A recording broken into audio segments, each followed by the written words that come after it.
Alfredo. Ants don't have ears or noses, and even though they have mouths, they cannot speak. Instead, they have two long feelers on their head called antennae. These antennae are fantastic little tools that are very important in an ant's daily life and to communicate with others. Ants hardly ever sleep. Instead, they have little power naps that last only a few minutes at a time. These little rests were the best part of the day for Alfredo. It was during his naps that he felt truly relaxed, without having to worry about work. Alfredo was 8 years old. He was 8 years, 4 months and 13 days old to be precise. Although 8 years, 4 months and 13 days seemed rather young to you and me, Alfredo was a middle-aged ant. To be middle-aged means that Alfredo was already halfway through his life. Alfredo was a follower ant. Nearly everyone in his colony was a follower ant, and so he felt like he was nothing special. There is something important that you need to know about ants. In each nest, there is a queen ant. There are finder ants and there are follower ants. Finder ants find different foods and they can make trails that have a very strong and powerful smell. The follower ants then use the antenna to follow the smell trails to harvest the food. Whatever food they find is collected and brought back to the nest. It's funny because a finder ant never knows what it is going to get when collecting food. The size, weight and location of the food are completely random. This meant that Alfredo had to walk a lot, usually around 5,000 meters a day. That's the equivalent of a human running 3 marathons every single day. In Alfredo's nest, finder ants were popular. Their glorious reputations meant that followers wanted to be just like them. Finders got special treatment. They were allowed more time to relax and given better food to eat. All this extra food meant that finders grew much bigger and stronger than the followers. Sometimes this was bad because it made the finders extremely bossy. Often they thought they were better than everyone else and could do whatever they wanted. Nevertheless, Alfredo wanted to be the ant that found the biggest and juiciest bits of food.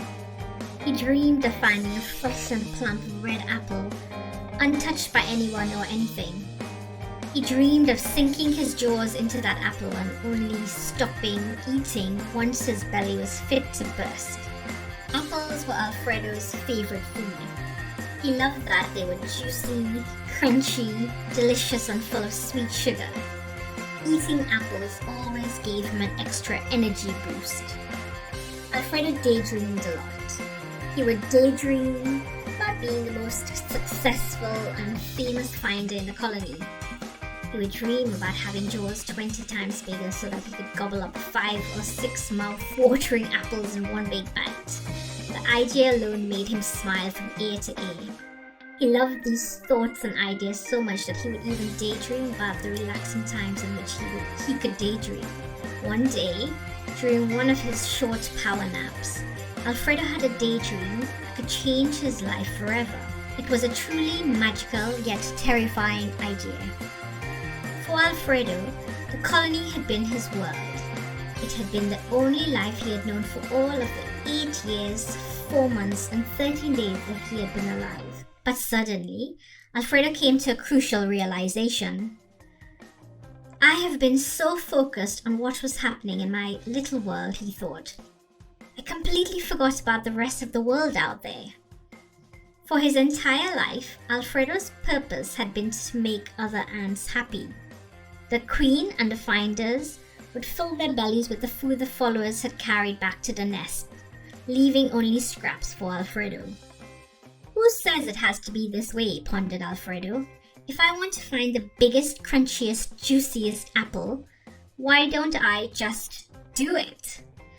That was the first time in his life that he realized that his happiness should come first.